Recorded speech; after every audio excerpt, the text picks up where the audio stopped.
Last week, we navigated the serious world of food and pharmaceutical recalls. Today, we're keeping that theme of vigilance alive, but shifting our focus to a threat that is, for many of us, is literally in the air. We have seen all the news. Canadian wildfires are sending smoke drifting across borders, leaving many of us under a huge, hazy orange sky. If you're a homesteader, this isn't just about closing your windows. It's about your animals, your soil, and your long-term health. Let's break down how to manage this environmental recall together. Hey y'all, I'm Susan at the Hillbilly Chicken Ranch. This is Homestead Happenings, episode 47. Grab you something cold to drink and find your comfy chair, and let's dig into today's topic: wildfire smoke. Protect your land and your pets. Our background is me making a not quite keto eggplant parmesan.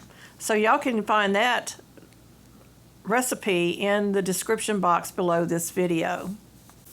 You know, last week we talked about those recalls, food, medicine, and the stuff we usually think about when we hear about safety. But today I want to talk about something that is hitting us right now in the air. If you've looked outside or been outside in the last few years, you've seen it, the hazy orange glow from the Canadian wildfires. And the problem, it's a long-haul situation. We are dealing with microscopic dust and soot. It goes straight into your lungs and bloodstream. It's so small that your nose and throat can't catch it. It's not just a coughing thing, it's a get into your system thing.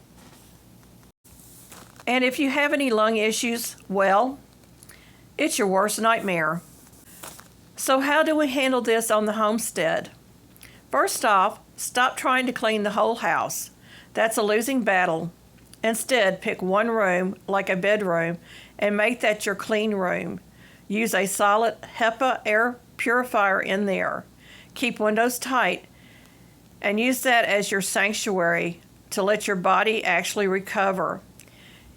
You can actually pick up a HEPA air purifier at the entry-level cost of $50 to $150 for a space under 300 square feet. A mid-range will typically cover 400 to 1,400 square feet for $150 to $300. And a high-end unit or larger living spaces will cost between $300 and $600. If you're like me, why can't I just upgrade the central heat and air filter? HEPA filters are incredibly dense and will cause static resistance, and you might burn up your unit, which isn't designed for such resistance.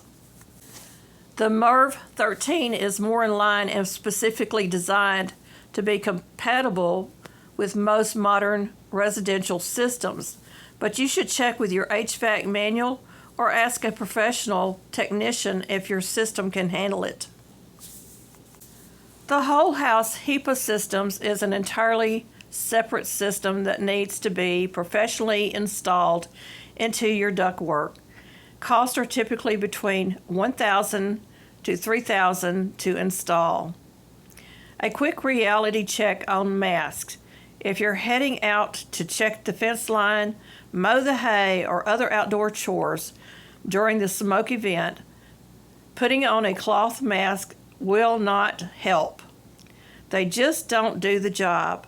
When the air outside is fighting you, you'll need an N95 or a P100 respirator to actually block those particles. The hard part for us homesteaders is that we can't just be looking out for ourselves. We have animals to think about too.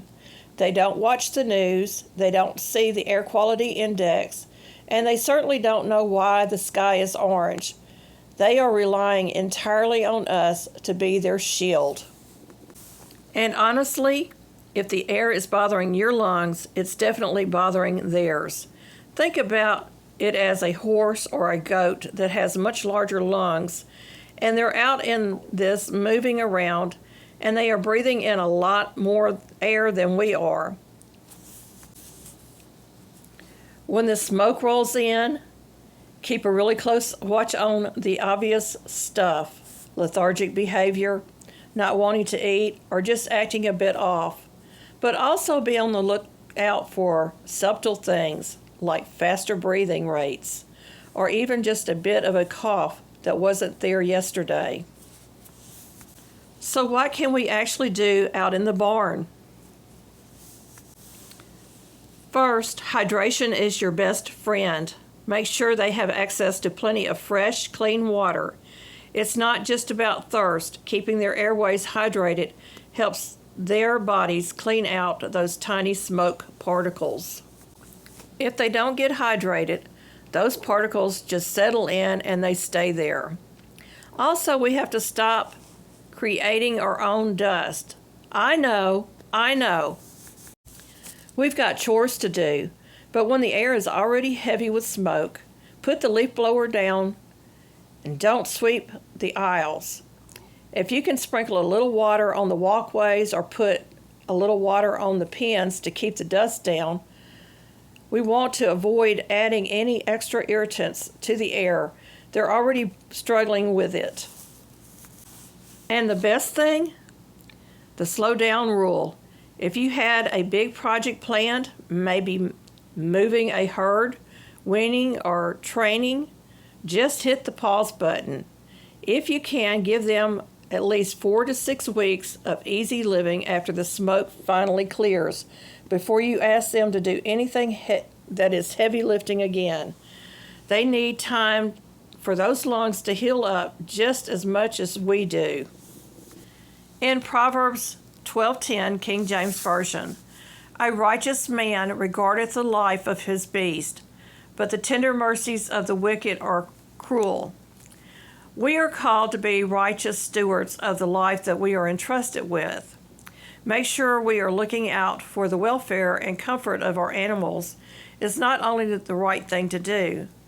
They have no way of telling you that they need help. It can feel overwhelming, but we trust God's Word as a guidebook in all of life's situations. Our videos drop Monday and Friday with podcasts on Wednesday, all at 6 a.m. Central Standard Time. Our third Monday live stream drops at 11 a.m. Be on the lookout for interactive shorts and community posts too. A special thanks to you and to everyone that watches faithfully. We are within shouting distance of 3K subscribers. Thank you for your shares, your hypes, likes, and comments. Our memberships have 3 levels to choose from. You can cancel at any time. Please consider becoming a channel member. Now let's talk about the garden. Will the ash and the haze affect our gardens? Is there good news? Plants are tougher than they look. Think of the smoke like a diffuser on a camera lens. It's cutting down the sunlight, sure, but it's rarely going to kill a healthy, established plant.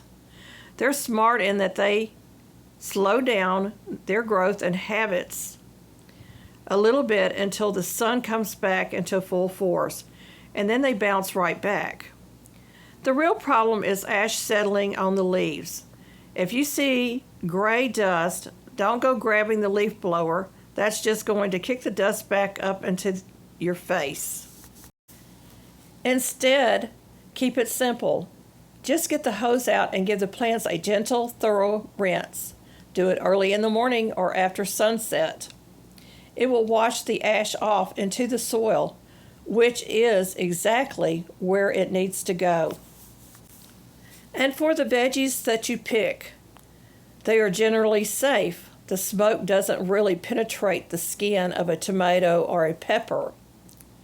My go-to method is just to wash everything outside with a hose so you aren't bringing ash into the kitchen. Once inside, give them a second soak in a bowl of water with a splash of vinegar. About a 10% solution works wonders. 10% vinegar, 90% water. If you're dealing with leafy greens, just peel off those outer, dirtier layers. Treat it just like you're harvesting after a dusty day on the farm. A little extra care in the wash station, and you're good to go, and your garden is going to be just fine. I'm still reading Amish Off-Grid Survival Guide by Daryl Miller, and I love this book that I purchased on Amazon. I'm not affiliated with the author, but occasionally I share our purchases that I feel are worthy of sharing. As we wrap up today, I want to leave you with something that I've been reading that stuck with me. The soul needs rhythms as much as the soil. When the air gets bad and the news gets heavy, it's easy to panic, but we need to maintain our rhythm. We check the air, but we care for our animals and we rinse our garden. We care for ourselves. It's a process. Not rigid, but intentional. That's how we handle these safety plans. We aren't going to be paralyzed by the smoke. We will be intentional about what we do. Be prepared by checking airnow.gov every morning, having your N95 mask ready by the back door, and keeping a go bag with your livestock, pet records, and ownership papers.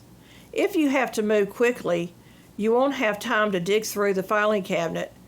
You need a binder or folder ready today. Not lazy, but sacred. That's how we treat this work, keeping your family safe, guarding your animals' health, and tending to the land isn't just about busy work, it's sacred work. It's about stewardship. So keep a 7 to 10 day supply of feed and water on hand. Don't wait for the supply chain to get shaky. Be prepared because you value what you have been given. Dealing with wildfire smoke is a marathon, not a sprint. By staying intentional with your air, your animals, and your prep, you're making sure your homestead stays a sanctuary even when the world outside feels a bit heavy. Remember, you are the steward of your land and your health. Keep that rhythm, stay intentional, and I'll see you next week, God willing, with more Homestead Happenings. Be blessed and a blessing.